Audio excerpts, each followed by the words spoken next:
ओम शिव। आज हम जानते हैं कि जिस माला से हम जाप करते हैं उसके 108 बीड्स या मनके या दाने क्यों होते हैं।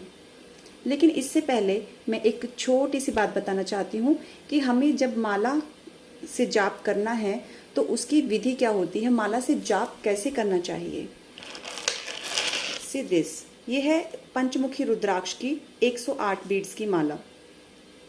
जब भी आपने माला पकड़नी होती है तो इसको इस तरह से आपने पकड़ना होता है। ये उंगली हमने टच नहीं करनी होती, मैं जस्ट थोड़ा सा बता रही हूँ इसके बारे में। तो ये फिंगर हमको टच नहीं करनी होती। एंड जहाँ पर हम स्टार्ट करते हैं वहाँ पर एक जो मोती होता है वो ऊपर की तरफ होता है इस तरह से। तो इस वाले पोर्शन से हमको स्टार्ट करना होता है। एंड इस जो सबसे ऊपर मोती होता है इसको काउंट नहीं करते और इसको लांघते नहीं हैं। इसको बोला जाता है सुमेरु। जब हमको स्टार्ट करना होता है तो हम इस तरह से अपनी वैसे तो जो प्रोसीजर होता है उसमें क्या होता है, हम इसको एक इसकी पोटली आती है जिसको गौमुखी भी कहते हैं, उसके अंदर रखा जाता है और उसमें इस तरह से ये ढका, इसको जो भी हम जाप करते हैं उसको ऐसा माना जाता है कि उसको ढक के करना चाहिए, माला किसी को दिखनी नहीं चाहिए। तो हम उसमें एक छेद होता है जहाँ से हम अपनी ये वाली उंगली बाहर निकाल सकते हैं। तो ये उंगली बाहर निकाल के जो भी प्रोसेसिंग होगी वो हमारी उस पोटली के अंदर होगी। तो यहाँ पर जो फर्स्ट बीड होती है इस सुमेरु के बाद यहाँ से हमको स्टार्ट करना होता है हमारा जाप। और सबसे पहले इस सुमेरु को अपने दोनों नैनों के ऊपर, यहाँ पलकों के ऊपर लगा के टच करना है, प्रणाम करना है और सेंटर में करना है। एंड देन अपने यहाँ नेक के पास। सो उसके बाद हम यहाँ से स्टार्ट करते हैं, जैसे राम राम राम राम राम राम राम राम। हमने सिर्फ अंगूठे से इसको आगे बढ़ाना होता है, राम राम राम राम राम राम राम राम, इस तरह से। तो ये उंगली बिल्कुल टच नहीं होती है। सो ये प्रोसीजर होता है। सेकेंडली, क्योंकि सुमेरु को लांघना नहीं होता है तो जब हम यहाँ पहुँचेंगे तब हमको क्या करना है, मान लो हमने एक माला और जपनी है तो इसका क्या होता है, मान लो ये हमने पूरा यहाँ से जप लिया, ओके, तो हम यहाँ पे पहुँच गए जहाँ पे अगेन सुमेरु है। तो जब दूसरी माला शुरू करनी है तो उसको अगेन ऐसे नहीं शुरू करना।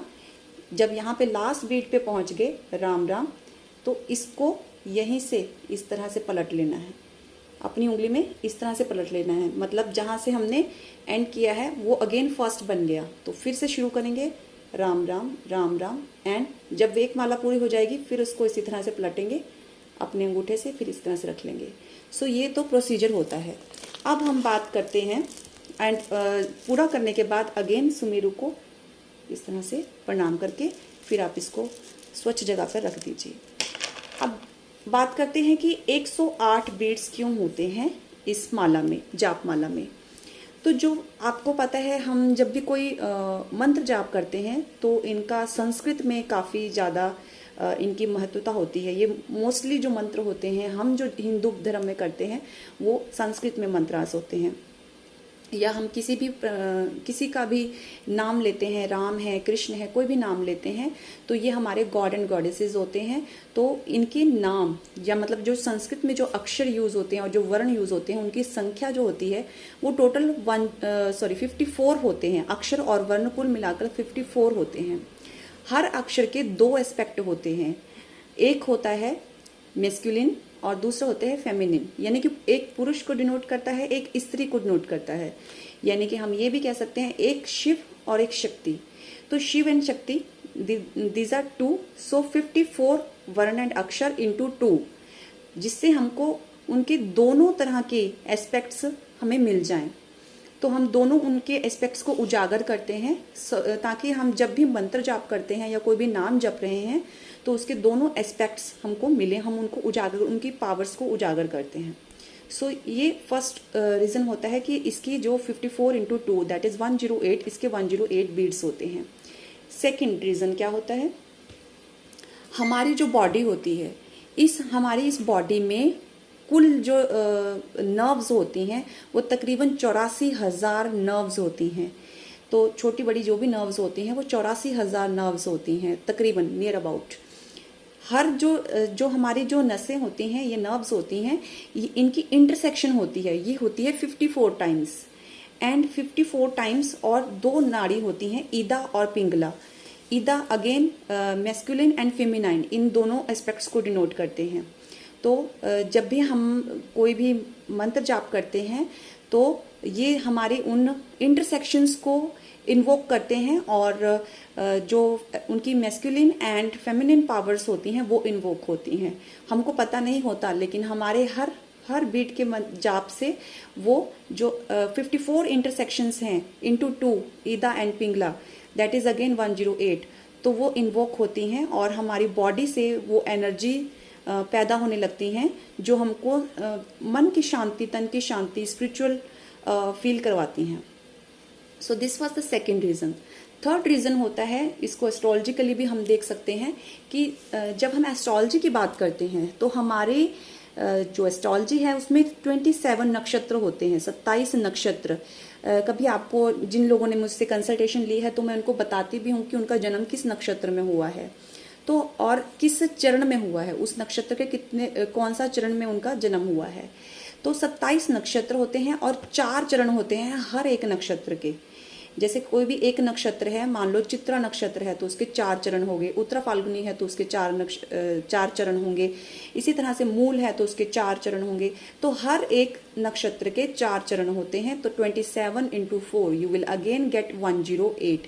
तो जैसे ही हम माला का जाप करना स्टार्ट करते हैं तो उससे एक एक बीड से हर नक्षत्र के हर चरण का हम ये समझिए कि ऋषियों ने जब ये बनाई ना 108 बीड्स, तो उसमें क्या था कि हर नक्षत्र, हर बीड का हर चरण हम उसको, उसकी पावर्स को इन्वॉक कर रहे हैं एंड उनकी जो ब्लेसिंग्स हैं हम ले रहे हैं।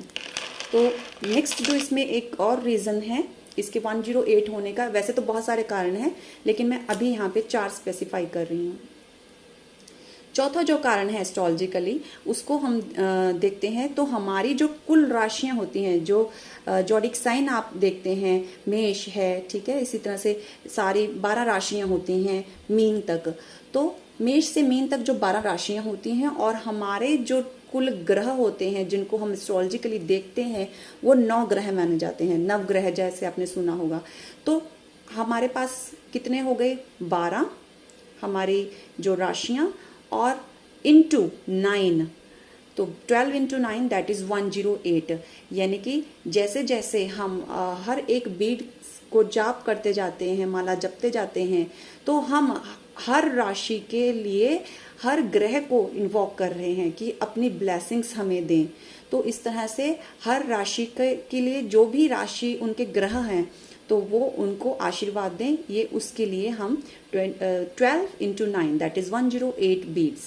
तो ये कुछ रीजंस थे जिनकी वजह से जो माला के 108 बीड्स होते हैं, इनको जाप करने से आपको कभी कभी वैसे महसूस नहीं होता, लेकिन आपकी इनर एनर्जीज जो होती हैं वो जागृत होने लगती हैं। ओके, तो ये आपको जब आप एक कॉन्टिन्यू फॉर्म में करते हैं तब आपको पता चलेगा कि yes it is very very effective और ये चीज़ें यूं ही नहीं बनी।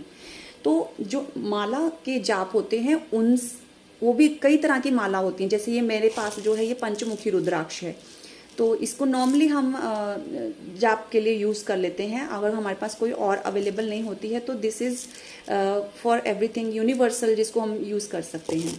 सो ये रुद्राक्ष हैं जिनको शिव से भी हम रिलेट करते हैं। इसके अलावा भी बहुत सारी मालाएं होती हैं, जितने जैसे मैंने ये क्रिस्टल्स पहने हैं, इन सभी क्रिस्टल्स की बीड्स की भी माला बन जाती हैं। जैसे मैंने पहले कहा भी था कि आप माला पहन भी सकते हो इनकी और उनका जाप भी कर सकते हो।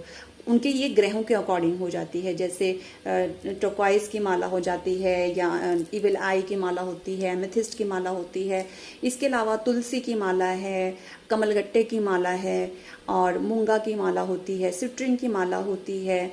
तो बहुत तरह की मालाएं होती हैं। आप किसी से भी उनके पर्टिकुलर ग्रह या गॉड गॉडेसेस के अकॉर्डिंग भी जाप कर सकते हैं। I hope this is the information जो आपको कुछ लोगों के लिए नहीं होगी, एंड आई थिंक कि कुछ एक पॉइंट तो मेरे नए जरूर होंगे जो आप लोगों को पता नहीं होंगे। तो आपको मेरी ये जानकारी कैसी लगी बताइएगा जरूर। इसके आगे की जानकारी भी आपको दूंगी नई वीडियो में। ओम शिव।